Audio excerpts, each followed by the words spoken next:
Hi guys, and welcome back to the Once You're In podcast with your hosts Finn Kelly and Reece Pearson. Today's just going to be a question and answer episode. Obviously, last one we spoke about 2021 and we sort of wrapped it up. Today's just going to be a bit of a chat, kind of like the normal structure of an episode. So we'll have a bit of a chat.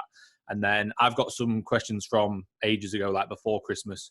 So apologies if any of them, which I think a couple of them are about Christmas. And then Reece has got some from today. So yeah, we've both had a busy day, busy month at the minute, business wise, which is all good. A lot of new startups. So yeah, how's things going, mate? Sound, yeah, as alluded to by yourself, busy day. Just the usual, to be fair, which is a welcomed addition into the new year. That's for definite. We literally said at the gym the other day, I said to you, like, are you busy this week? And you were like, yes, I've got like 4 or 5 setups. And I was like, yeah, same. I feel like you can talk to people. Everyone was like, yeah, sound, I'll get set up before New Year's. And then come like January 1st, it was where like, I feel like I literally just got emails from Go Cardless saying new customer signed up. And I was like, great, it's cool, it's good, but it's busy. So yeah, I've been a bit of a busy week, but everything seems all good. First rotation being back post deload. Glad it's a rest day today. I was absolutely battered. My legs are trashed, Yeah. mate. Like, Yeah. Still walking down. Like, I never get intense DOMs like this. So that session at Ultraflex has battered me. Do you reckon it was the stupid shit at the end? It must have been the stupid shit, yeah. And I think I need a deload again. You know what? Yeah, I shouldn't feel like this. Training hard just didn't for me. So I'm gonna have another deload. Yeah, exactly. I feel like we've probably pushed. I mean, we trained what? We trained the session on Monday, and we actually went to failure on a few movements. And now we've trained to failure again on Tuesday. I mean, and then on Wednesday, Jesus Christ, mate! Like, we're on week 4, and we need to deload already. Like, No, we're on to be week fair, 4, I think it's because we've only done 1 rotation. I think it's because of the pendulum actually going well this week. Yeah. Like, last time we did it was just before Christmas, wasn't it? Just before the deload. And because it was our first time doing it first I've used that pendulum at Ultraflex before, but not for over a year or 2 years. I've never top banded it, but yeah, it felt mint. But yeah, like last time it was just sort of getting used to it, wasn't it? And then we absolutely annihilated the numbers. You're going to tell people about your warm-up set? No, I'm not going to go into it. For the first time, I failed a warm-up set. I've never in my entire life, I don't think I've ever failed a warm-up set. And it goes to show, because you can take the positives and you can take the pros and cons from this. The cons are that I failed a fucking warm-up set. Like, that is awful. Absolutely disgraceful. I got off. I just started laughing, and I'm quite serious, and I just looked at Finn and I was like, Jesus Christ. It was very funny. I was like, what am I doing? Finn looks over to Sanaya and shouts, you just failed a fucking warm-up set. And Finn's literally, he was worse than me. And I was like, right, it just goes to show. The funny thing was, I didn't even laugh. When it happened, I was like, I just helped you up, and like, obviously we racked it. And then I realised what actually happened. What the fuck? Basically, it's we're doing as Finn said, we're doing a pendulum on this Tuesday session, and we're like, the band tension is not.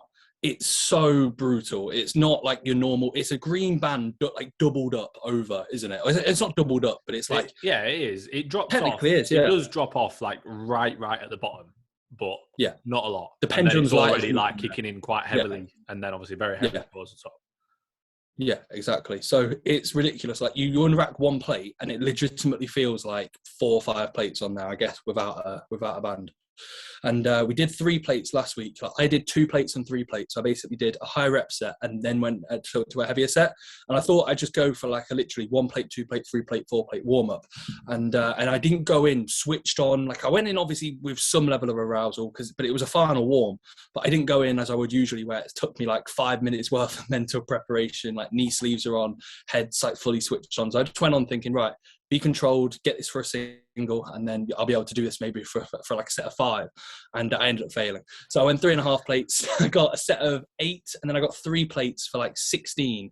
So to put it into perspective, I think I got two plates for 14 and 3 plates for like 11 the week before. So it was like load and reps up, which was class. But when you fail a warm-up set, I mean, like, again, I'm embarrassed to even say that publicly. I wasn't even going to until Finn mentioned it, but I can't now. I can't now not let you get away with it. So I failed a warm-up set. But it's been going quite well. My knee is still ruined, which is annoying, but it's not too painful because like on the concentric, it's not stupidly heavy. We both said like it doesn't batter your joints because the overall load isn't that high, and like it just due to the profile of the movement, it is really nice. It feels good. Knees. Yeah, it's really nice. Like that issue that I've been having with my left leg, like I have no problems on the pendulum. It's absolutely spot on because it is quite light in the hole. And we've said as well, you can even pause it, can't you? And it doesn't make it that much more challenging because obviously the load's heavy there, the more plates you add, but it's not that challenging there. You know, I enjoyed that. That was good. And the leg press is decent as well. Yeah, we've got a pretty brutal cluster. Finn shithoused the cluster set to actually beat me. I did continuous reps, 4x6 with 20 seconds in between. Finn did continuous reps up until about round 2, and then had about a 10-second break in between every single rep to shithouse. Because by like the second cluster, I was looking at it, I was thinking, he's not finishing this, no chance. And then it was literally like 5 seconds in between every rep. I was like, the cluster ended. It was one rep maximum. I thought I was legitimately thinking, has the cluster ended? Is he pausing? Is this his 20 seconds? That long? Yeah, I was like, God, these are clusters in between clusters. I felt horrendous. I felt horrendous after the pendulum, and then after that, and then we did the stupid shit. Then the stupid shit, guys. So the stupid shit is a high rep, or a moderately high rep dumbbell RDL, just one set. It's just stupid. So you just do it at the end of a session, 3 hours in, so stupid. So I got most people can't do it. Yeah, no. If you're natty, you can't. I'm surprised you can do it. If I'm honest, mate, I thought only advanced people or people who just really wanted it could do it. But you must be either one of them. So that's what it is. But yeah, so I think you got what 70s for 14, 13, 13. Yeah, and I got the 80s for a set of 19, which I want to get to 30, which is going to be hard. Like that's just going to ruin me. But if it keeps going up and up, start pausing it. Yeah. No, I think I probably will. I can't be asked like to do a barbell. Like it's not going to. I'm not going to do a barbell. Like it's easy. The only issue with the dumbbells at Ultraflex is that far rack is so hard to get them off. Like they should just be on the floor. It's always busy there as well. There's a bench in front. It literally. Yeah, it's a right ball ache with the heavy dumbbells are Ultraflex. It's the only issue. Like they could just literally, like I said, leave them on the floor. But no, it was a really good session. We actually did the adductor upstairs, which my adductors are actually feeling pretty good today. Yeah, like, mine feel they were battered all right that evening. Yeah, but like, they usually just feel off. Like feels. Yeah, I don't like the gym shop one. No, yeah, we've both been saying like it's cool because you can put plates on it, but actual going off internal feel, I'm convinced nobody thinks it's good. People just think it's cool because nobody's ever called it out and said, you know what, it's actually not the best. But I find it awkward in terms of placing your knees in the right position. Obviously we have to have a back pad, but I even feel like with that one, I feel like I could have it further forward. Yeah. And then I find even then, like my lower back starts to flare up and I don't even know, like, it shouldn't be, you know what I mean? Like in terms of everything I'm doing, I'm locking in, like my breathing's good, my bracing's good, my hips are back, like my lower back shouldn't be coming into it. I think it's because it's so hard in the shortened range. But then when you hit it together, the tension goes up completely. Yeah. Really? Mate. So I saw that on like 5 people's Instagrams and I was like, that surely doesn't make sense. The fact that the second it goes in, so we're talking in the fully shortened. As soon as it comes together, tension falls off completely. Have you not tried it? Yeah, try it. No. You can just completely move your legs and it stays there. Oh, okay. Yeah, I saw a few people say this on Instagram and I thought, God, they must be so clever. And that makes complete sense. Like, it makes complete sense. So then I started preaching it and then other people started saying it. And it turns out that nobody's actually used their fucking brain and thought, that makes no fucking sense. The worst. It's the wording, isn't it? It's the wording. Yeah. People say it completely takes the tension off. It's like, well, it doesn't, because if you were then to move your legs, it would just stay there. Yes, it doesn't feel the same as if you maybe don't quite tap it because you're still having to sort of resist it completely or fully. And it's not sort of some of it against the machine itself, but it's still very, very similar. It'd be cool if there is a adductor where if you tap it together, it does completely take it off and you just rest it. Yeah, you never know. Maybe that's what it was based off. And then everybody's just rode with that. And then it's like every adductor. Yeah, they're every adductor. But maybe someone was doing an abductor and accidentally doing it the wrong way around. So they were doing an abductor, but they were trying to do it as an adductor. So then when it came into the middle, the tension did come off completely because that's what happens on an abductor. Yeah. Maybe it was that. And they went like that. Yeah, maybe. Yeah, you never know. But no, either way, Tuesday was a very good session. Like I said, felt pretty decent. I trained at a different gym yesterday. I trained at, I'm going to have to apologise. Do you know how to pronounce it? Is it Tatham's?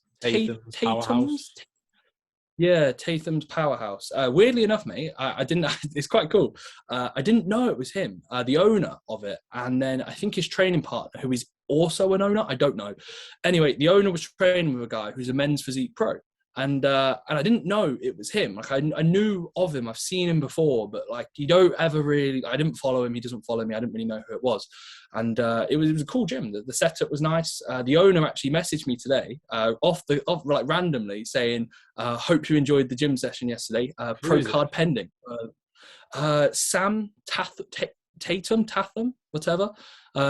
He looked really good, to be fair. I think he's a classic dude, if I'm not mistaken. But like I said, he was training with a guy who's I'll get his name up or whatever, but he was a men's physique pro, and it would have been quite cool because I would have liked to have spoke to him about like the pro scene and like where he's at, and like it would have been cool if I, because I know he was training, so I probably wouldn't have gone up to him and been like, "Hey mate, know you were a pro," but it would have been cool because I think they were training beforehand and they were like looking over, because if you like, I was training and I was like looking over like, right, mate, like because I was in their gym and it was there weren't that many people there, but no, it was decent. To be fair, atmosphere was good. The kit was all right. Like for lower, I think the kit would be really good. A bit annoying there was no like shoulder press. They've got a Nautilus shoulder press on, like like a plate loaded one, and I saw it. It's on order, and I saw that on their Instagram page when I looked through like new equipment or whatever, and it turned out that it hadn't came because I thought that would be there. But so like for my shoulder press, I had to just stack a few plates onto like it was like a Cybex Live Fitness shoulder press. Yeah. But all in all, good session. So I enjoyed it, but to be fair, I think actually we might have. I'll keep it quiet. We might have secured a few day passes to warehouse, so I can actually, like, if Sanaya's here, she can come with us. Keep it quiet, but put it on the podcast. Yeah, but not telling who it's from. Like no, they're keeping that quiet. So. Oh, but you got just so you know, mate, you might be given some, but I might be able to sneak in. But we've got to say that I shouldn't really be saying. I've got to say that I found them on those free day pass days. So we found them, and now Sanaya can train because we magically found some free day passes on they gave out ages ago. Yeah, ages ago. So and they obviously combat COVID completely. You got a 3 days. That stops the spread of COVID. Then it's fine. If you're not a member, you can come in. Yeah, sorry. Exactly. Yeah, exactly. Yeah, you're more than welcome to come in. Just so people know, warehouse, they don't do day passes, which is a bit annoying. So that's the reason why I trained at a different gym, because Sanaa was over here, and they wouldn't have let her in. So yeah, sound. Cheers, lads. Other than that, everything's been all good. Monday session was pretty decent. We had push. I think it was that's the close grip shoulder press Cybex for me. So. That was it close grip? No, it was wide grip. It was 7 plates, 7 plates for 6, which I was quite happy about. I saw Bridgman do it today. I think he got 7 plates. I don't know how many reps for. I know he got 7 plates though, because he put 7 biscuits or something, and I was like, oh. So yeah, it'd be good to see what I can run that up to. I reckon 7.5, maybe 8 if you can fit it on. I reckon those 50s will have to go on eventually, which is gonna be my shoulder joint like snapping, just getting the fucker on there. To be fair, but. Yeah, it'll be good, that's for sure. However, like I said, we'll have to start on 2.5 plates, which will be too heavy. So we need to put the seat 1 pin lower, and we'll be spot on. I'll get 8 plates. So seat 1 pin lower than we do now. But yeah, other than that, your session Monday. Yeah, exactly. Your session Monday was pretty decent, wasn't it? Like, oh no, it wasn't. Your back was a bit messed up, wasn't it? You said that. Yeah. Do you want to go into that? No, it's all right. I can't be asked to go into it. It was a decent session. It was just slow because there was 3 of us, so it gets annoying. Yeah, and then like you said, a little bit of a back issue, but yeah. So rest day today for me and Finn. You're in for delts and not delts, like push and quads tomorrow, and then we've got our Saturday session. Yeah, and I was thinking that I've got lower at 1 time per week frequency, and I'm like, I wouldn't be able to train them right now. Like tomorrow, I would not be in a good position to train legs again. Like I don't think I will. I'm going to see how. Really? I think they'll be all right. To be fair. A little bit. They are sore still, but so that to be fair, this often happens. Like they are sore, and then I'll wake up tomorrow and they'll feel fine. Yeah, it's almost like the rest day, probably less steps, less expenditure in general, sat around. And then at the same time, like that mental kind of, how many times do you feel a little bit off? You get to the gym and then you all of a sudden feel quite good. Then you get home and you feel a bit off again. You know, like usually you can kind of perk yourself up just from wanting it badly. So yeah, basically, if Finn wakes up tomorrow and he just wants to train, he'll want to train quads, his quads will magically recover, and then he'll be ready to train. He should be in a good spot. And then Saturday we've got our pull from the floor. It was our first time pulling in 2 weeks, wasn't it, on Saturday or last Saturday?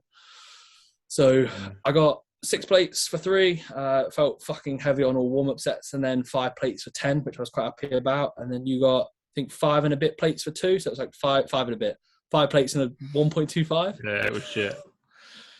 It's always, I always feel like that. Coming back from a deload, like it's not like relearning the movement, but just getting back into a good momentum with it. Yeah, it's weird. 100%. Yeah, I feel like I've mentioned Sanaa way too many times, but I said like when she mentioned to me like post deload, I said to you, like I kind of told her off a little bit because she was like, I deloaded when she went down in load on a hack squat, and I was like, well, you don't lose strength from a deload, you only really lose confidence and a little bit of that kind of, as you mentioned, you fall out of the groove, you lose a little bit of that kind of normal, like, I'm doing this every week, so I'm just in a routine of everything. And like I said to you, like when it came to our pulls the other day, like both of us probably didn't feel too good on the warm. Both of our sets weren't amazing, but it was where like, right, if we take a session where we go in on either the same or a slightly increased load from previously, yes, repetitions might fall off or performance might not be where it's at. But next time, like it most likely will probably be in a better spot just based off the fact that we didn't drop the load by 10 kilos. So in the following week, you go back up 10 kilos and it's like, oh shit, it feels heavy. And then you wouldn't even progress for a further week. And it's been 4 weeks worth of literally no progression, which is literally the reason why I'm not a massive kind of advocate of deloads unless like say you're stupidly from a fatigue standpoint ridiculously fatigued, or like you need that kind of mental break. Like I genuinely think the vast majority of times after a deload, we're like for the first week we're like, oh, feel a bit it's more so just getting back into routine. Like you get into a habit of training really hard and feeling pretty trashed all the time, and it just becomes normal and you get used to it. And then when you have, let's say, 4 or 5 days off, your body actually recovers really well and you feel well recovered, and then you get back into training again and your body's sort of like obviously sort of questions how, you know, what you're doing to it, and it then starts to feel trashed. And then that's what was normal before, but it's almost like a novel stimulus again. So then everything starts to sort of not hurt necessarily, but like I felt more fatigued and more, if you like, I've had more intense sort of soreness this week, which I know is simply just because I'm coming back from a deload. Like, that's all it is. It's not that I need to change something or it's because I'm doing this or because I'm doing that. It's literally just because I had 4 or 5 days off. I had 5 days off. So it's like you almost feel like you've never trained. Yeah, no, I agree completely.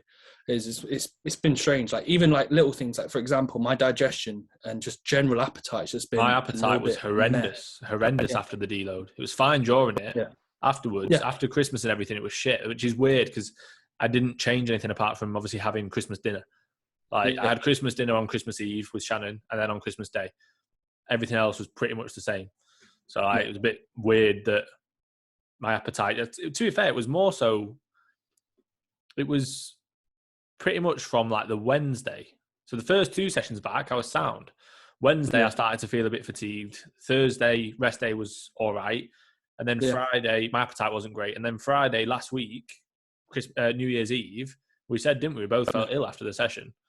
I felt horrendous, mate. Like me and Shannon were going to do, like, we weren't going to go out or anything, but we were going to like do some, like play some games. Go out on the piss. We're going to go out on the piss.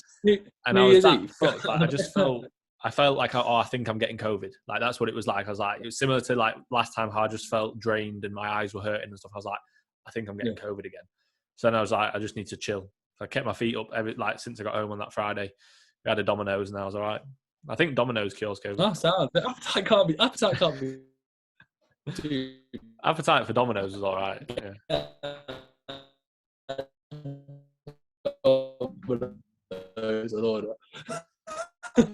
But now say no to a weekend Domino's, can you?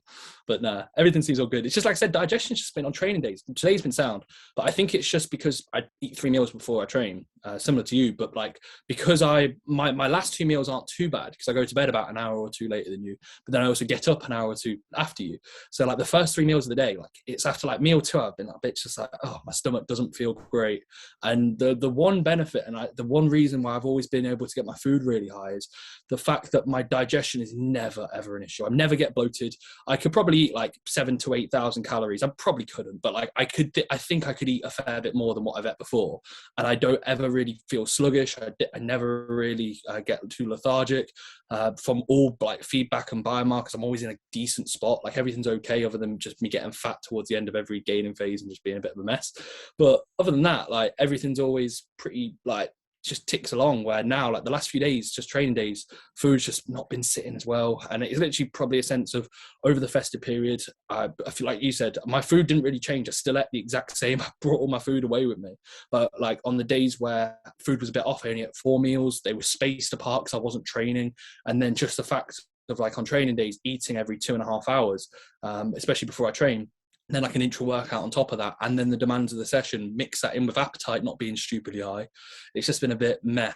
So yeah, I'm hoping like it kind of gets back to normal, and I think it will. It no doubt will do. But like for example, yesterday was a training day. I switched out my cream of rice final meal just for literally a wrap, rice and chicken. It seemed to sit a little bit better. So it might be where I make a few adjustments, like just my protein servings in general. Usually like the most I can have on a training day before in previous gaining phases around like 2 servings of whey per day. So that would be like 40 grams worth of whey, so like probably between 55 and 65 grams of whey. And like I currently have 3 on training days. That's like 3 of my protein servings per day of whey. And I just don't think that's sitting as well with me. So most likely we'll make a few changes, which is quite normal. It's the thing like post prep, it was where like I was like, oh, I really like cream of rice. I like cream of rice, a bit of frozen fruit, whey, etc. Where now I'm like, it's not really sitting too well with me because my food's getting higher, my body fat's getting higher. Therefore, it's like, do I need to make a change and switch a few things around? Potentially, but we'll just see. If it's still causing me issues, I think you go through that. I went through that post-show because like post-show and even before you show, your digestion is like insanely good, isn't it? Like because you're so lean, like your body just absorbs everything so well and like you're just ready to eat straight away. So for ages, I felt like that post-show, like I could eat anything and my digestion was sound. So like I think you almost get used to that being the norm, and then now you're probably getting back to like actually feeling normal, and your digestion's actually back to kind of normal, even though it's not, you know, if it doesn't feel great. But I went through that, and like I don't know how many months post show, probably like 6 or more, and I was like, right, you know, I actually have to sort my digestion out now. Like I actually have to sort my meals out, because I think it wasn't awful, but you know, remember when I went through that period where like my stomach was killing from having like loads of pineapple? So like, I had to change that, and then there was a couple of other things that I had to change, and like now, like all my meals sit really, really well. But that's not to say that they might not soon. But I think you're probably just getting back to normal. You know, your body's like not craving food all the time, because it's still only it's not that long since you competed. No, like 12 weeks, I think, 12ish weeks, 13 weeks. So yeah, I'm still in a good spot. Like it's more so just like I said, it's when you haven't dealt with anything like that for ages, you almost kind of forget. Like I remember my final meal would take me 45 minutes to eat. This is like pre-prep, like last couple of weeks of my gaining phase. And it was like, it would take so long to eat. I'd feel literally like bloated. I'd feel so heavy afterwards. I'd be like, oh God. So like when I say my digestion's always been good, it has been good. It has been good for a very long time. It usually is pretty good. Towards the end of any gaining phase, digestion most likely will be a little bit off. But just like I said, like the fact that foods haven't been sitting extremely well, it's a bit of a surprise, because when food has been sitting well, you're like, right, this isn't normal. Like usually you have a meal and you feel like your stomach's still tight, you could probably eat 60 minutes afterwards, where that's like obviously for you for the past like 6 months. Yeah, exactly. So yeah, it's a challenging one, but like I said, just a few probably a little adjustments will be made if needed. Like I'm quite like, I don't want to be like I'm quite robotic, but I am in food. So like I'll just see how things go, and then if I have to make any changes, I will do. But like I said, there's no real need to rush. It's little things as well. Like for example, I'm convinced my post-workout meal has got bigger, because I used to inhale like 200 grams, 250 grams worth of cereal post-workout, where now I'm like, fucking hell, this is filling me up. So it feels like it's more food, because I literally was used to get it down within seconds, it felt like, and it would be like, right, I need to eat again 90 minutes afterwards. And now I'm like, right, it's getting a little bit of a challenge, sitting a little bit heavier with me. And again, that's quite normal. So it's almost embracing it. But yeah, like I said, everything other than that seems to be in a good spot. First a full rotation back in the gym, no major complaints. Do you want to get into the questions, or I feel like we've done a good little recap there? Yeah, Sam, mate, I've got these ones are from. I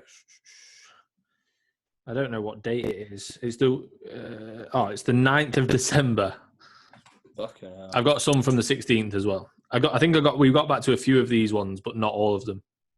Do you want to go through a few of yours then? Because I've got like a fair few, but just go through your ones, because your ones are like further back, and then we'll go through my ones from today, because I only got a few, but it'll be better to go through them in chronological order, I'd imagine. Did I ask the one about great physique but weak versus mediocre physique but strong? Why? Did I ask that from Will Jones? I feel like you did, if I'm honest, but I think I don't know if we did, but if we didn't, I think basically he's saying like, why do some people have a great physique but they're weak versus some people have a mediocre physique but they're strong? He's put genetics, execution. I feel like we did answer it, but if we didn't, then yes, generally it's going to be down. It is going to be down to genetics. Execution can play a role, because usually if someone's got a great physique and great execution, they're not necessarily going to be weak as such. They're probably just making lightweight look really, really difficult, which is kind of what the goal is in bodybuilding. If we can make a weight more and more challenging, generally it's going to be putting sort of less pressure through the joints. It's going to be less centrally fatiguing, but it's going to be creating a lot of stimulus. So it's quite a cliche thing to sort of say, make lightweights look difficult. That's kind of what the goal is. Whereas if you looked at like powerlifting, it's the opposite. You were trying to move something from A to B in the most efficient way possible without trying to really challenge the muscles. You're almost trying to challenge them as least as possible. So yeah, genetics play a massive role. Like most people who have a ridiculously good physique wouldn't have that physique, obviously, without their genetics. You know, you can't just change your genetics no matter how much you'd want to. Like ultimately, you can still work hard. You can still build the best physique you're going to build. And you can even obviously look into, being enhanced and, still, building sort of more muscle than you'd be able to naturally, but you're still going to have your genetics. Like you're still going to have your muscle insertions. You're still going to have your skeleton. You're not going to completely change your structure. So, you've probably seen there's guys who have got loads and loads of muscle, but you wouldn't probably class their physique as aesthetically pleasing because genetically they're not maybe made to be a bodybuilder. Yeah, no, it makes sense. Or you just caught them where they're on week 1 of their volume escalation, working in 5 RIR, and therefore they're not that strong. But that's only in week 1. Wait till week 4, and it escalates. They'll be looking ridiculous. They'll be training at a ridiculous intensity, a ridiculous load, but they'll be doing like 12 sets. So it's like, pros and cons. You need to stop taking the piss out of that form of training. No, I'm not taking the piss. I like any form of training. I just find it funny. Like, if you imagine, if you were to only see a guy in the gym and he was literally on like a week 1 5 RIR approach, you'd literally be like, what? They look really good. That's what I mean. Yeah. That's what I meant by that comment. Like, if you were to see them like week 4 of a volume escalation, they're like, fucking nice guy's in the gym for a decent amount of time. He's nailing it. He's nailing it, bro. Yeah, he's nailing it, dude. That's no wonder you got so much muscle. But yeah. You look like you bulked up. Yeah, you look like you bulked up, dude. That's what you should be saying. But yeah, no, I agree. There's always going to be things that play a massive factor, as you mentioned. I felt like you gave a pretty decent answer. I think Finn's current Instagram post where he was like 216, 220 pending, prime example for just an absurd amount of muscle. And then you need just to have a horrendous physique. Like, what's the caption of like off season? It's not pretty. But you know that one. When people say like it's not pretty, and they do like an off-season photo, and it's like, just shut up, like Just you're a bit soft. It's how it is, you know. I don't look that soft from that real lat spread. I am a lot softer than that suggested. Guys, people who are listening, it's the magic of my new phone. Like Finn was like, "You take it on your phone, mate. Your camera's a bit better." And I was like, "Yeah, sure." Just and that photo, it's too close. It literally like the light just perfectly reflected. All the other photos that you took were shite. There was like just 3. Yeah, all the other ones, the lighting went weird. I think it was because it was on live. Like they were all horrendous. I just deleted them all straight away. Like the lighting they were really bright. Like there was 2 or 3 good back shots which weren't on the live photo thing. All the others were shit. So next time we need to remember that. Okay. Next question is from Will Bertolini. Good old Will. Sent me a message today saying he kept nearly shitting himself on his leg session. Bless him. Lovely. Digestion's optimal. Maybe you could listen to the previous part of this for what we could say. What is the biggest animal you could beat in a fist fight? Oh, I don't really. Mouse. Yeah. I'm a bit scared of dogs. Like if it's a big dog, I don't know how to do it. No, I'd say I back myself against most animals that are like less than 100 pounds, less than my total body weight. So anything less than 150 pounds, I'd back. But like, mate, a snake, 140 pound snake, that's killing me. Yeah, but it's not got fists. No, but that's going to bite me. And then eat right, yeah, this is the question. This is what I was going to say. Is it animals that have got like, I know no animals have fists, but is it animals that have got paws? Like, are we on about like an actual boxing match? Like, I'm thinking of me and a kangaroo. I think I'd get done in, but a snake hasn't got fists. Yeah. It's not even got arms. Bit you, and then just decide to start swallowing you, I'd be like, all right, it's a bit kinky, but, you know, check this out. Imagine. You've seen it, haven't you, when the snakes have got like a massive carcass in its body. Like, fucking mental. Especially me. Imagine me and a snake. You'd be like, God, he's got good side notes. I reckon I could fight. I don't know. Geese are scary as well, aren't they? Now you're scared of most animals, aren't you? Only if I'm visualizing fighting them. Yeah. I don't really know. I'd have to have a list. I don't know. Even cats, like, they scratch you and that, don't they? We'll just put those cats. I'm good with spiders. I'm good with insects. Yeah. Like, I can just grab a spider. Like, in the lockdown, I'd just grab stuff out. Yeah. Like spider. I'd absolutely beat a spider up. I'd do it. Would you do a spider? I'd fucking do it in. I wouldn't. I don't even want to touch a spider. Yeah. I reckon I want to say like I'd maul a 75-pound poodle. I would ruin it. Would you put a gym pin up its ass?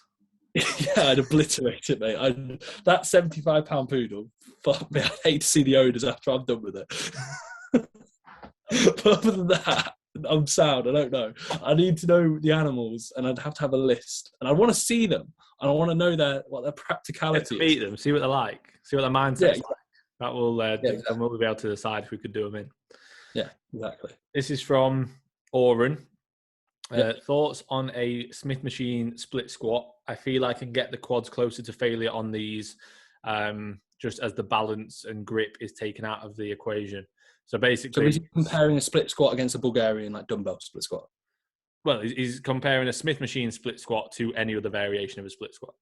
Oh, well, yeah, I quite like them. I think stability alone provided by the Smith machine is going to be able to, as a sense, because more stability equates to more force. So therefore, you can provide more force, but more specifically, if you think about it, a lot of people when they do unilateral work, there's a fair few imbalances. General balance in general is going to be something that's kind of challenged. And I know with myself, like, I haven't done any unilateral or like, let's say lower body movements predominantly in quite a decent while, other than like a single leg extension future, which was only by design because of the leg extensions available.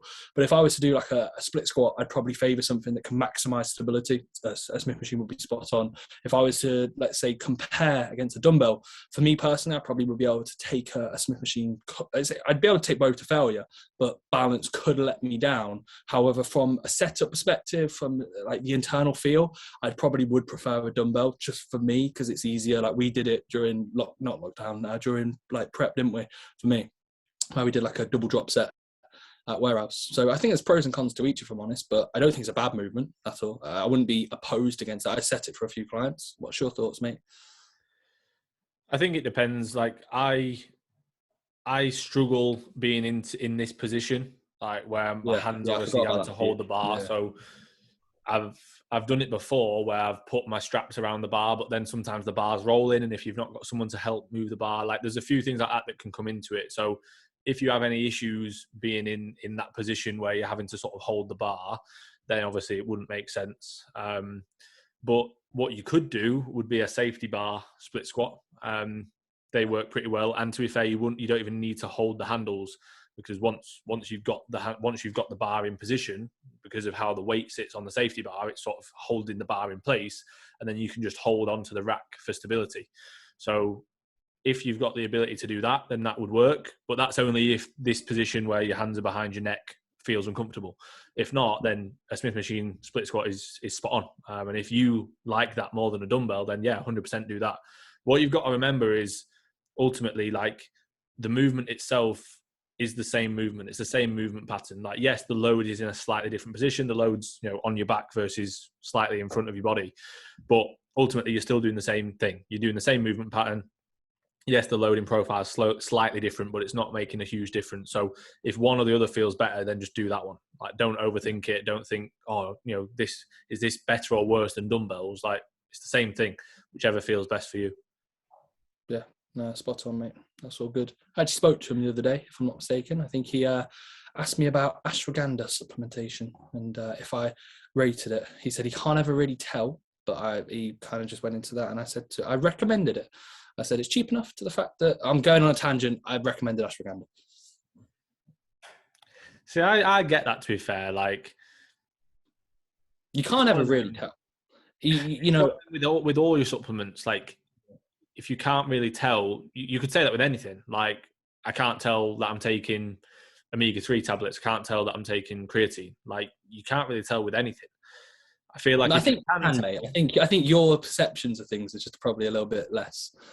Honestly, mate. But all right, that's fine. But I cannot tell with anything. No, oh mate, you didn't get the joke. I was doing a joke about you being like natty and like you can tell with. Oh right. So like that's what it was. Like, I'm not going to say what the guy. Can you feel it? What about the guy? When you're on gear, can you feel it? Mate, you can't tell it. You can't tell anything. I can only tell Trent. Like, I'm 80 kilos. I'm 80 kilos.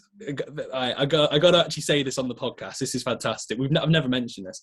Guy at Ultraflex once was shouting, I can't feel anything other than Trent. He's 80 kilos at maximum, maybe 75 kilos. Can't tell anything other than Trent. Decker, nah. Test, nah. Trent's the only thing I feel. It's literally where I had to put my earphones in. I was like, I can't. It was the worst conversation I've ever heard. It's awful. So, yeah, can't tell anything other than Trent. That's what it is.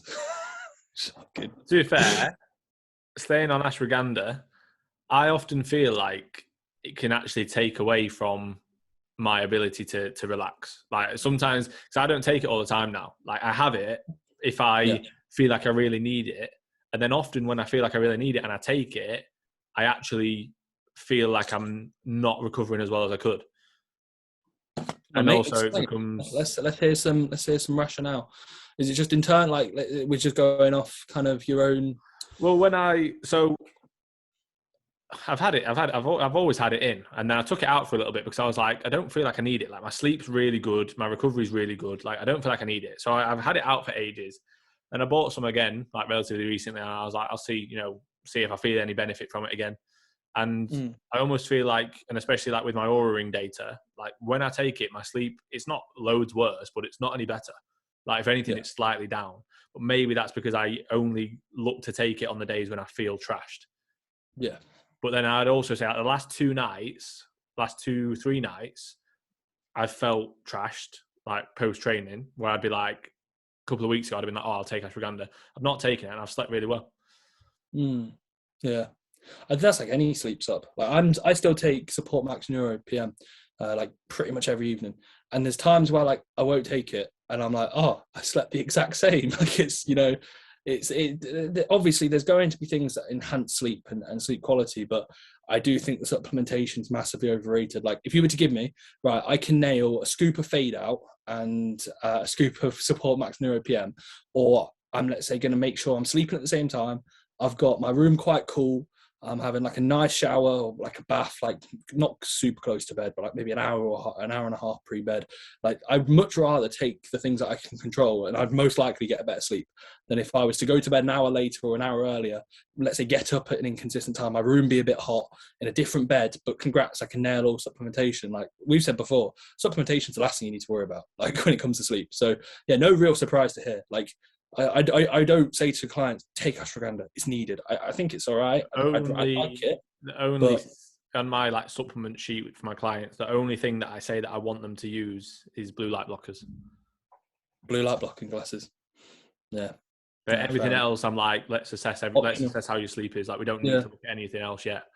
And then obviously if they're nailing everything and their sleep's still not great, then we can maybe look at it. But I still would argue like that's the last thing I would say we need to focus on. Like I can guarantee there's probably something underlying as to why your sleep's not great rather than just you need to take this supplement.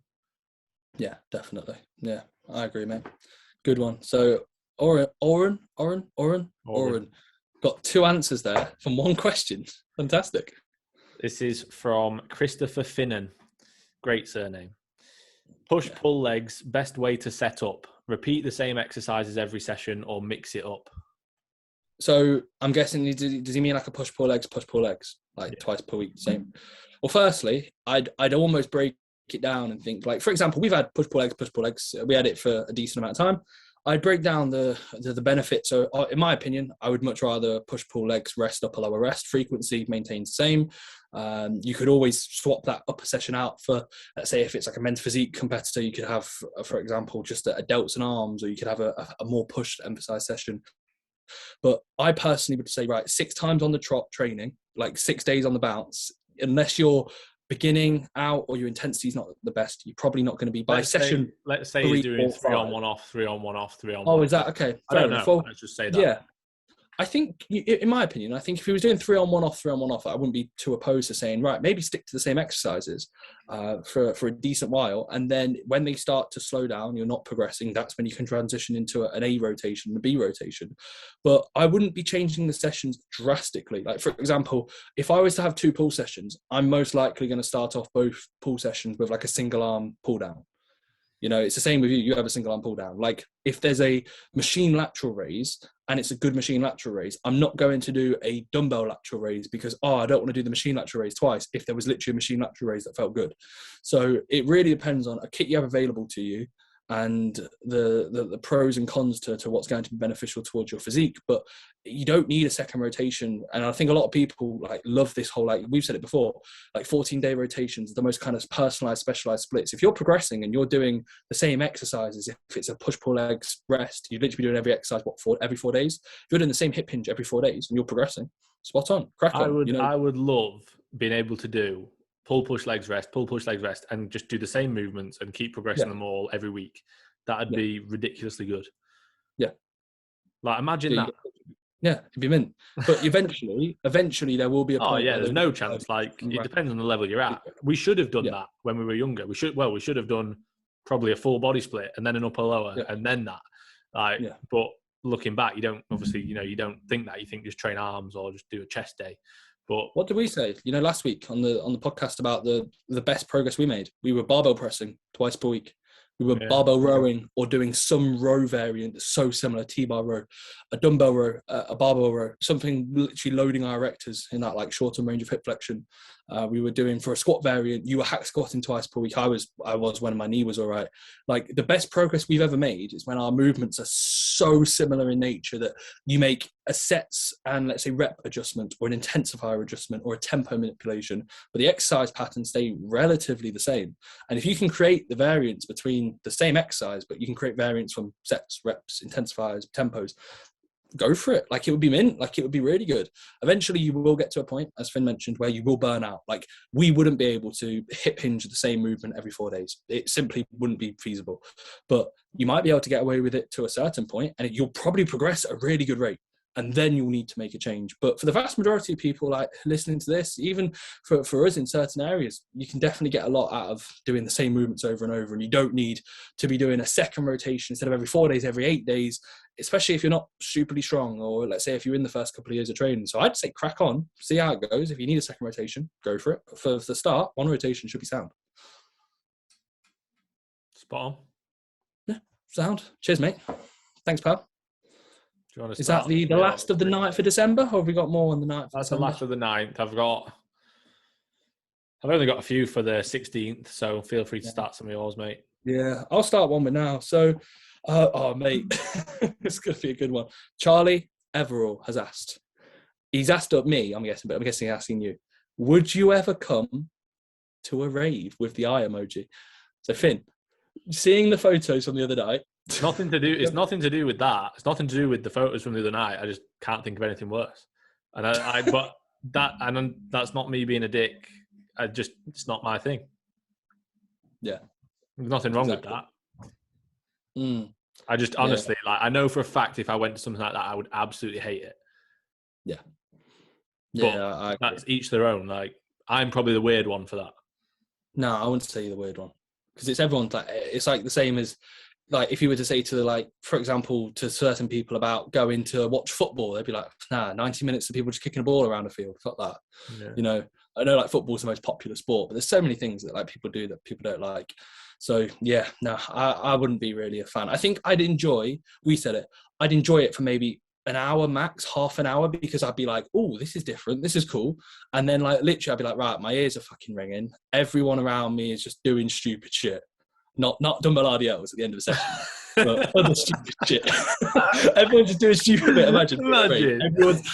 You taking some stupid, like, you taking something that everyone just starts doing dumbbell RDLs around. Yeah, like, wow. Everyone's doing Reece. Everyone's doing the stupid shit. What's going on? Around, fucking dumbbell RDLs, just stupid shit, like ridiculous. And I'm like, are you at the end of your lower session? Like, yeah, 3 hours in. And I'm like, fucking hell, you must not be natty, or you must really want it. So, yeah, no, it just wouldn't. I would enjoy it for about half an hour because it'd be something that I'd be like, this is different. Like, to the concerts I've been to, like, I went to a Travis Scott concert that was pretty much like a mini rave in the sense of, it definitely wasn't the same, but it was like an absolute bloodbath on, like, everyone was just bumping into each other. I went to a Tory Lanez concert and I was like getting elbowed and thrown around. Tory Lanez was like crowd surfing, but like, I'm not going to do any drugs. I'm not going to be there like popping pills and fucking that doing mine. For me, that's the difference, is people's intention when they go to those things is to get absolutely fucked. Yeah. I'm not interested in doing any of that. No, I'm not. Like, I'd want to go and almost enjoy, like, when I went to see Travis Scott. Like, if I went, I'd probably go for a couple of hours. Like, I'd go for a couple of hours and I'd enjoy it and I wouldn't drink and I wouldn't do anything. And then I'd be like, that was pretty good. But I think, you know, if we were to go, and me and you, I actually think we could probably have an okay time because we'd both be like this sounds so cringy. Yeah. We'd both be like, oh, mate, it's a meal time. Do you want to go and fucking have some food? And we'd probably walk out. The thing is, like, people listening to that would be like, what the fuck? Like, almost. Oh, yeah. But I honestly would not want to go. And if I did go, it would be an inconvenience. Yeah. Like, if I was going to do something that was going to take me out of my routine, it would be going on holiday and doing some different sort of experience, not just getting off my face and dancing about and not remembering any of it.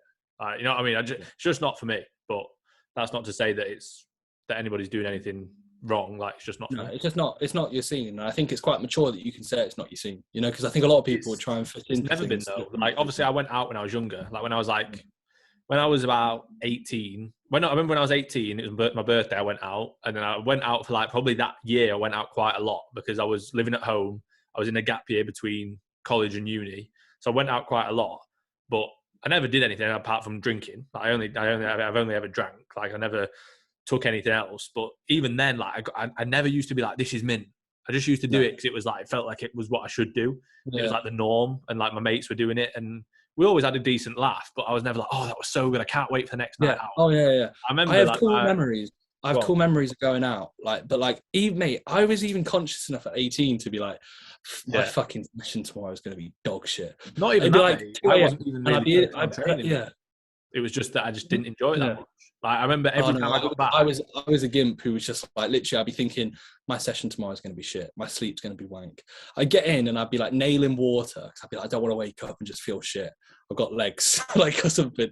Like, I'd try and find a balance. I just realised after a few times, I was like, this is just the same. It's just not. That's good though, if you can notice that. Like, I think most people never notice that and they just keep doing it because it's the norm. And it's what their friends are doing, you know? Yeah, exactly. But, like, I remember my like my mum would always be like, "Oh, did you have a good night?" And like every time I'd be like, "It was all right." She was like, "Why do you still go?" She's like, "You've never come home and said, yeah, it was mint." Like every time you say, eh. And I was like, when she said that, I was like, to be fair, like it is just all right. Like I'm spending money, I'm feeling shit for the next day or two. Is it really worth it? Like not really. Yeah. So now, like the only time, well, I can't even remember the last time I went out. I think it was when I went to Leeds and pissed myself. So I'm not going to be going out again, am I? Definitely not in Leeds. Got PTSD from going out. That's why I won't go to a rave, really, because I piss myself. Every time I have a drink, I just piss myself. So that's why, guys. I know, mate. But then you can just say you pissed on your top and take your top off. And just then you dance around topless. So that's what you could do. True. Too soft for that. Yeah, exactly. Nah, never too soft, mate. You should have seen the people who went. What be sound? I'd be sound. Even at this point. Fucking hell, I'm full of them today. I'm at it. People think you are a twat. You are, though, to be fair. People are seeing your true colours, mate. Yeah, exactly.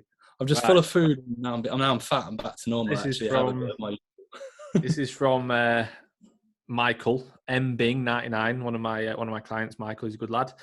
Best advice you would give your younger self? Ooh. How young are you talking? That's what we need to know. 4. Like 4.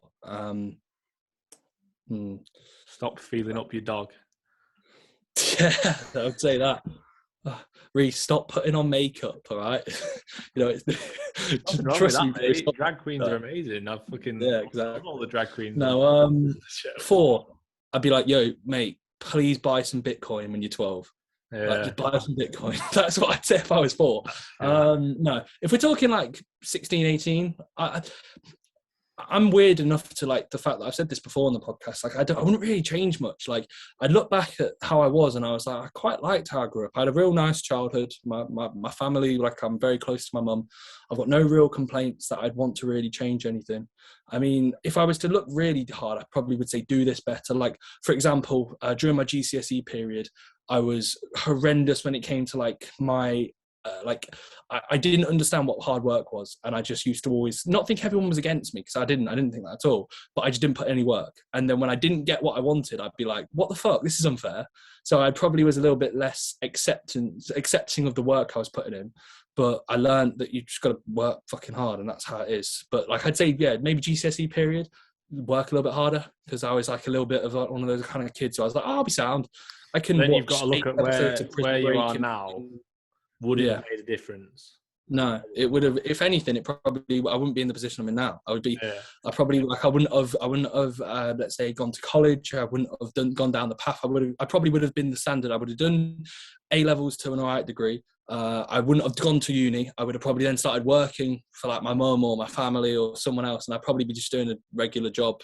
Probably like still doing all right, but like it wouldn't have been anywhere that I'm at, because it meant I could focus on my training and making it sound like I just failed every GCSE. I didn't. I just didn't really enjoy education until I was in like until I was doing uni stuff, and that's when I was like, education's not too bad. It's not good, but it's not bad.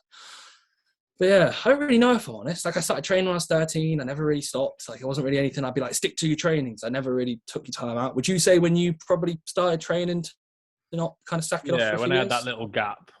But to be fair, at the time, like I couldn't afford it, and like circumstances at the time, I couldn't drive. There wasn't a gym in my village.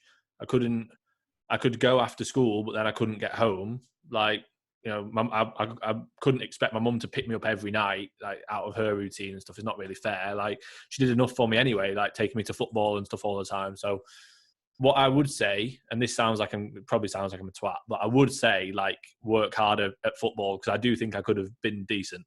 So that's one thing. There we go. But then also, I think, would I want to, like looking back now, as a kid, obviously it was my dream. I was like, I want to be a footballer. And like at the time, I think I could have made it if I knew now the amount of work I needed to put in. Because I didn't put a lot of work in because I thought I was too good. So I was like, it's all right, I'm good. Yeah, 100%. I agree. It's like if you had this, we said the same. Like if you had the same application from training as you are now to football. Oh, mate, yeah, same mindset and everything. I would say to you, you are very good at football. Like you're very good. I do think I would have made it if I had the same mindset and the same outlook towards like training and work that I do now.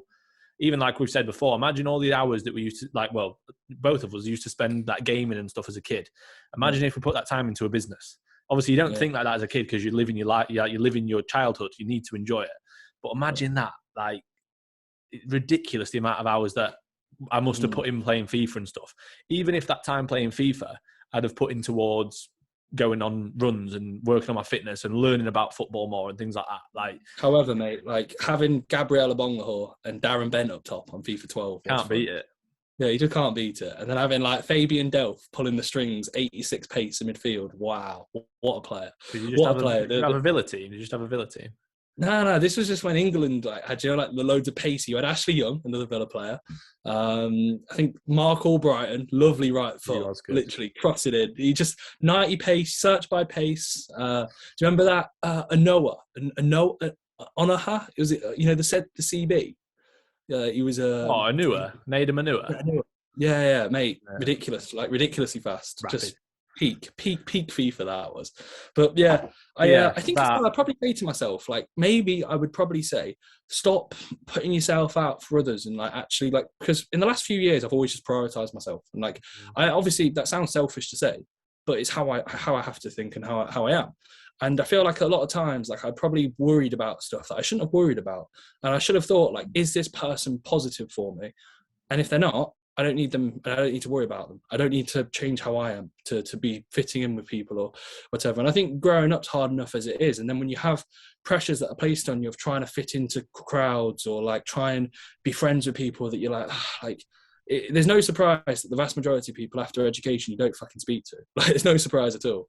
And like, if I was to look back, there's only really a few people that I still stay in contact with, and like, that's not a bad thing about them or a bad thing about me. But it's like, not everyone's going to be your cup of tea. And I think at a young age, you're not really told that. Like, you kind of expected just to be friends with people who you grow up with. And in reality, like, they're nothing like you. Then I probably would have said, again, don't worry about people like that because it's not going to matter 5 years from now, let alone even a year from now, you know? So that's probably something that I maybe would say. But again, I probably have to think quite into detail with that. But yeah, one of those. Good question. I think as well, like, if we knew what we know now, we would have never learned it. You know what I mean? So like, even just things like, there was a certain point probably when I was in uni, like my first year, where something just clicked in my head and I was like, I can actually do whatever the fuck I want. And if I just put my mind to it and work a bit harder, I can probably do whatever I want in life. Like, there was that kind of flick of a switch that's when I went and did my PT course. That's when I started like putting more time and effort into helping other people with training and stuff, and like started taking everything seriously. And I was like, fucking hell, like, things are going pretty well. And then I've just done that ever since. So if I'd have known that when I was younger, like, and, you know, known that if I just work hard and put your mind to something, you can kind of do whatever you want. But instead, because we're brought up in a sort of educational system and regime where it's like, you go to school, you go to college, you go to uni, and then you see whatever you do for a job. But no one tells you as a kid, like, you don't have to do that. If you want to, what do you want to do? Like, and then let's say it is football. Like, I don't think I was ever told, like, right, put all of your time and effort into football then. Yeah. It was always, well, what if you don't make it as a footballer, you need to be careful because, you know, you need to make sure you get your GCSEs, you need to make sure this. It was always like a backup plan. I feel like as a dad, if I had a kid, if they were like, I want to do this when I grow up, unless if it was like, I want to be like a world's best basketball player and they're 3 foot, like they're a dwarf, like, it's probably not going to be ideal, but something like still relatively realistic, which being a footballer is, even though the numbers are pretty low. Like, I feel like I'd be like, well, then fucking work for it, mate. Like, if you want to do it, you can do it. Did you read Sanaya's post about posing? Yeah. Did you see? Because I'll get it up. I've got it here. Because this is what I said to her, and she didn't get it word for word. And I said, "Fucking hell!" The fact that you even remembered I said that. But like, I was literally kind of just trying to tell her, and I like, this is what she put. So she put, I didn't say this to her, but I basically was like, this is what she put. Anyway, have confidence. If it works out, then great. If it doesn't, you learn one thing, that the world of posing isn't for you, and you move on. You have to try it in order to find out. Either way, it's win-win. And I think that's a good mindset to have. Like, if you just go into everything and you think, I'm just going to give it my best fucking crack, I'm going to be confident. The worst that can happen. Like, the best thing out of the situation would be it works. The second best thing is you find out it's not for you, and then you go after something else. And you have to say yes to the vast majority of opportunities. Like, that's the one thing that I think my mum always told me: say yes until you can start to say no. And I really like that thought process, like where we were from coaching, you take on anybody, you'd be like so wanting to work with every single person. And then I'm not going to say that you're turning people away, but now you can be so time that you can pick your times. And if someone was to say, can this work with me? I'd be like, well, no, it doesn't, because it doesn't work with my schedule. You know, and you can prioritize yourself. So having that kind of thought process of just giving everything your best fucking crack and just seeing how things go, I think is always the best kind of thought process to go after. That's for definite. So, yeah. Good question, that. Yeah, definitely, mate. Right. Do you want me to do one? Or Can I try and get through these so I don't have to keep going back on my stories? Yeah, go for it, mate. Just nail them. Perrin asked, what's on our Christmas list? I didn't have one, mate, but Reece did get me a very nice canvas, which is up there. It's of me and him. I got Reece some knee sleeves, and I also got him a daisy chain for his birthday, which I already had because I bought myself some new daisy chains. So that was a great present. I didn't have anything on my Christmas. Oh, gym clothes. Like I asked Shannon for a few bits of gym clothing. So that was it. Yeah, speaking of gym clothing, mate, I haven't actually emailed you've got a t-shirt. Like you'll get a t-shirt when it comes. Oh, so you didn't tell me that. Oh yeah, it's got resemblance of a dog if a gym pin was to occur in a dog. So it's a gym bit of clothing, but I haven't emailed them because there was a size that wasn't fitted for me. And I literally haven't even got back to the email. I was going to actually get back to that this evening. So yeah, I was going to email them. So yeah, you got another present from me. For my Christmas, I got a new phone. And to be fair, it was only because I needed to get one. My old phone, the port didn't work. So I was going to get one.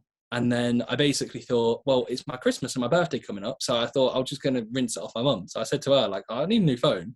And she was like, yeah, sound, I'll get you it. So I was like, sound, saves me some cash. So that was that. I got some clothes. Not really else to report. Like, Christmas is Christmas. I really like the festive period because my birthday a few days before I went away. But there wasn't really anything that I'd be like, oh, I need this, I need that. Mainly because the stuff I'd need, I'd already get myself or whatever. And there's not really much that I'd need. You know, supplement sponsor, clothing sponsor. I mean, I just get everything for free now. Yeah, the man that's got it all. Yeah, exactly. You don't need anything. Bigger penis, that's what you need. Yeah, mate. No, bigger penis. No, didn't say that. Oh, the best video of that was from the rave. Sanaya spoke to a random guy and he goes, Reece, heard you got a massive cock, and Sanaya goes, no, he hasn't. Sanaya looked at him and went, I didn't say that. I didn't say that. Like, the worst thing is sobered up. Look, I didn't say that. I definitely didn't say that. I know I'm not that drunk. I did not say that. Yeah. Haven't taken. Give me another pill. Maybe I'll say. Maybe I might think about it. This is from Will Bertolini again. I spoke to you about this ages ago when he sent it. So, opinion on some coaches saying training to failure is lazy to perform and program. Do you remember? Because we were like, well, first of all, I don't know who's saying that. If people are, fair play. Second of all, we were like, that's a very strange thing to say. Sort of like, training to failure is to perform is lazy. I don't think at all. To program, I kind of understand where they're coming from, but I also think 95, if not more, % of people who train don't know how to train to failure. So giving them reps in reserve training isn't good. It's not a good idea. Like, Will's a good example. Obviously, Will trains really well now, like really well. But imagine, like, when Will first started, to be fair, there's a lot, you know, there's a lot more people, like there's better people I could give an example because Will did train decent at the start. But even then, like, if I was to say to him, right, first week when he's first started, first week's 3 RIR, I can guarantee he would have been either training to failure still, or it'd have been miles off. Like, and we say ourselves, like, I feel like 1 RIR, yeah, relatively easy to dictate. 2, 3, getting more challenging, and without blowing smoke up our ass, like, we're relatively experienced with training. And I would still say for us, 2 to 3 RIR is difficult to assess. And can I also say, like, again, this is something I mentioned. Sorry, I don't want to interrupt, but I have interrupted. You do. Yeah, sounds so do you. When it comes to RIR, if you're thinking, I've got 3 RIR, your head's not thinking, let me get after this fucking set. And then as a result of that, you're probably holding yourself back from even more reps. So because you're not going in and thinking, let me just fucking get at it. I can't tell you how many times I've done a set, or we've done sets on like a big movement, leg press, hack squat, where like I've probably thought in my mind, I'm close to failure and I can squeeze out 7 more reps or 5 more reps. What do you think? Or 1 rep. You On know, the pendulum the other day, the back off set. What oh do you yeah, think I'd have mate. got if we'd have said 3 I RIR? think I said to you, like, how many sets have I seen? Like, we've trained together now 3 years, pretty much every single session for 3 years. Like, every single session. I think I must have said to you 1 to 2 reps 4 times. So And that's then I 8 reps. still kept going. You know, yeah. So like, But I I'd was even watching argue you as thinking, well. this is Sorry, hard, you know. when Yeah. it comes to this, like when it comes to RIR training, you could even go down the route of how long are you allowing yourself between reps? Are you staying solely continuous? Because if you're not standardizing that as well, then you can't standardize RIR. So, like, for example, I think RIR training would be pretty easy to track if you made sure every single set was solely continuous. I feel like it'd be easier to track and know whereabouts you are. But even so, like, it's very, very challenging for the vast majority. Like, and I get it when people say who are advocates of it, when people say the people who don't like RIR are the people who already train with RIR. I get that because most of the time that's true. There's a lot of people who are like, oh, it's for pussies. I don't think that at all. I think the people who train with RIR, especially the people who do it, implement it well, they train really well and they know how to train. But for the vast majority, which is most of the people that follow us, most of the fitness industry, most people that train, if you're actively thinking to train with RIR when you already do, you're probably at least 5 to 8 reps away from failure. How many times I don't know how, this is ridiculous the amount of times, but how many times have you had a new client who you've spoke to them in their setup video and said, like, right, I want you training as hard as you can. First of all, we're assessing form, so send all your form videos over. I want you to, make sure you push yourself as hard as you can, and then we'll assess your intensity. How many times have they sent videos and you're like, you are miles away from failure? Like, literally, that looks like a warm-up set. Yeah. So I said the same to a client called Jed today. He sent me a split squat. I'm like 3 or 4 weeks in with him. And like, he's getting better, no doubt. He's getting a lot better. But he had a rest pause. And like the last rep of the rest pause looked like a warm-up set. Yeah. And I said to him, you're not even on a rest pause. You're like, I said to him, we'll take the rest pause away if we have to. Like, if we've got a rest pause and you're not even hitting failure on the last rep of the rest pause, that's not an intense one. That's just literally a warm-up set into a set that's a little bit challenging, but you're still miles away. And like again, you said, a lot of people think in their mind, I train really hard, I train really, really well. And this isn't me calling them out. We've been in the same spot, like, where we've probably thought, I train really hard. And like, I guarantee if you were to go on our Instagram archives and you were to scroll back 2-3 years, we'd be like, fucking hell, either our accuracy would be horrendous or our intensity would be horrendous. And it's all part of the game. But like I said, I feel like, as you mentioned, the reps and reserve training is like, I think it's more specialized towards people who kind of earn the right towards it. I almost think it's more advanced training. So that's the biggest compliment I can give it. It's more advanced training. I'd say the same. I've said to you many times, like, I don't think it should be set for a certain individual or whatever, but there should be a natural evolution where you are so strong that you will just systemically ruin yourself if you were to take everything to failure. Exactly. And I'm not going to be like, nobody's stronger than me who listens to this podcast and I do this and therefore I'm that. But like, I know I'm not weak. I know I'm not weak and I'm not at the level because I can still systemically progress. So if I'm saying that, I'd argue the vast majority of people get benefits from both sides, as long as we said before, if they lead to progression, they lead to progression. But I definitely think it shouldn't be like, this is that is that. There should be a blended approach at times. The vast majority of individuals, I think, should go through the standard kind of top set, back off set approach until it's needed, and then you could assess. One thing that we spoke about as well is all forms of training. If you're training hard, if you're eating and you're resting, you're going to grow. Yes. Like, the amount of times that I've had to say that to clients, like overthinking so many things, they're like overanalyzing all the minor details that don't matter. But if you're eating your food, if you're training really hard, and if you're sleeping well, I can guarantee you will grow, and you'll grow for a long time as well if you keep making sure that you do that. If you do that consistently over months and years, you're going to build a really good physique, regardless of what style of training you do, whether it's RIR training, whether it's training with a top set and a back off, whether it's even doing CrossFit or whatever it is. Like, if you train hard, you eat your food and you rest, you're gonna improve. So I think a lot of the time things are way sort of over analyzed. Overanalyzed. And I don't like how it's sort of picked apart, and it shouldn't be well, there's an RIR side and there's a training to failure side. Like, fuck all that. Just do what you want to do and go run with it and enjoy it. Like, fortunately, and I think, like, again, it's funny because people debate this, but like, results talk, and it's like, what are you doing? Like, if you're confident in your design and your methodology, sound. I don't think I've ever said you have to train the way I train, or you have to do this. It's the one thing I think me and you have always said. We have never ever said you have to do what we do, or you have to do that. It's when people say that, and it's like, well, there's people that do it better than you, and there's people who grow more than you. So why are they like? But they're not saying that. So I'd almost question, again, like, it's a results industry, and whether that's with clients, whether that's with yourself. If you're confident with what you're doing, you don't need to preach about it and say you need to do this, you need to do that. People will see. People will see you getting ridiculously stronger, getting better every single show, or just growing really well and getting all your clients really good results. And then people will go, fucking hell, he's doing something right.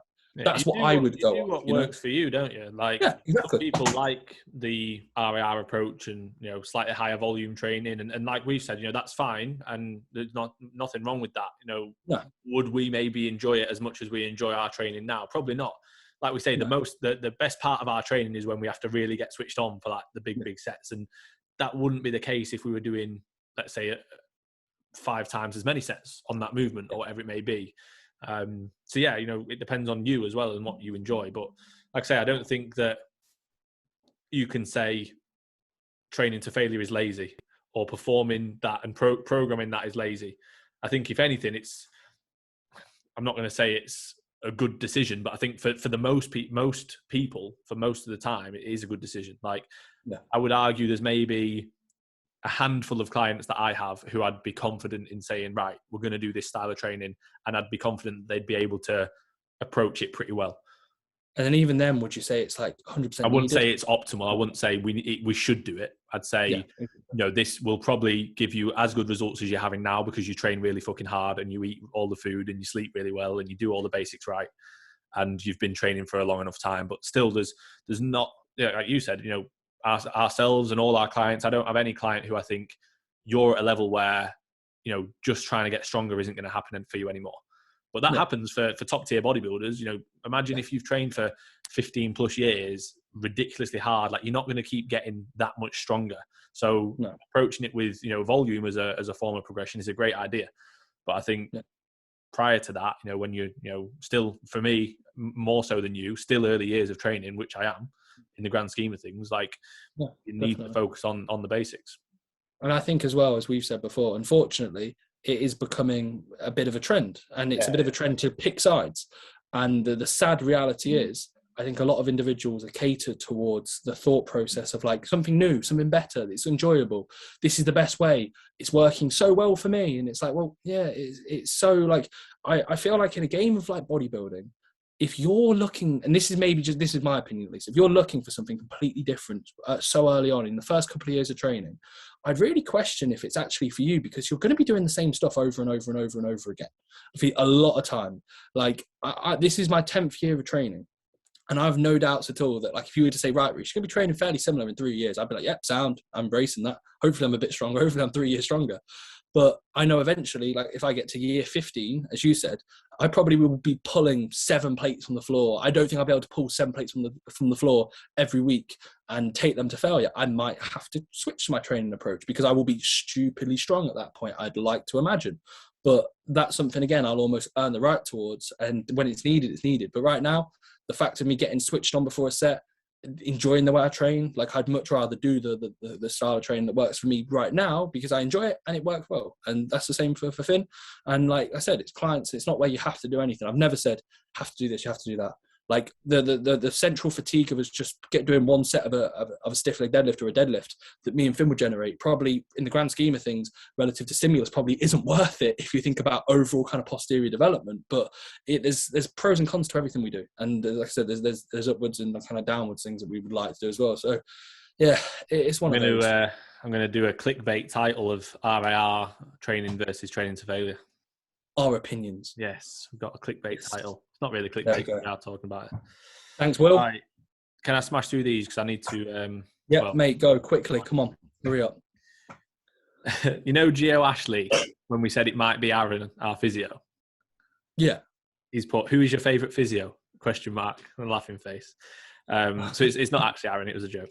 And they put one protein source every meal for the rest of your life. Sorry, say that again. I just got a text come through. Sorry, Gio Ashley. So famous. I wasn't listening. One protein source every meal for the rest of your life. Chicken. I'd say beef. So there's more to it. Yeah, I'm talking from just an enjoyment perspective. Yeah. Oh, yeah. If we're talking benefits, beef 100%. But I'm a bit of a pussy who doesn't really like stuff like that. So, yeah, I go chicken. Cool. That'd be my go-to. This is from P.A. Whelan or Paul Hilan, or I don't know how you say it. Yeah, is it Paul Whelan? Wasn't he a centre mid? Paul Whelan, yeah. Advice for young bodybuilders, and then advice on how to grow your following on Insta. Not Instagram, Insta. Well, to be fair, I feel like we can't really... The engagement thing's funny because, like, I don't really think, like, me and you are whizzes on social media. I think we're good at what we do from a coaching, like, business perspective, but general growth. I mean, like, I had to ask Sanaya why she posted early mornings because it was good for the engagement stuff, and reels apparently are the best thing now. But, like, and I'm not going to follow trends like that. And likewise, if we were really good at growing our socials, we'd both be on TikTok. We'd be milking TikTok videos that would be promoting our Instagram. And that's what I would say would probably be the best. But I would argue I would be doing that if I had the time. Yeah, I'd say the same. Yeah, I would. If you have enough time, get on all socials, YouTube, TikTok. To be fair, mate, we should actually speak to that guy and say if he could do a TikTok for us based off our YouTube. That would be something that would be a very good investment. I was even thinking of find someone who literally not necessarily wants a full-time job, but even like wants a bit of money, and just we film our training anyway, send it to them, get them to make reels for us, get them to do stuff. Like there must be something like that. It's not that difficult. Like it's not as if I'm an old man that can't do it. Like I can do it, but realistically, the time that it takes, even to just make an Instagram post, like even to do this, like it's a lot. Most of our free time now still goes towards work. Like, so this really is free time, this podcast, but it's not, is it anymore? Like, because it's the podcast. Like, it's currently 7:30. I've been sat in front of my laptop since 9. And the only thing that I've done differently is eat, to do 25 minutes of cardio and go for 2 walks. Exactly. So like, that's how it is. Luckily, I got my hair cut today. But still, exactly. I've been on my laptop since 8. Yeah. So I've outworked you, mate. I've been on it for an extra hour. Oh, fuck. No, because you got your hair cut, mate. And you got a sunbed.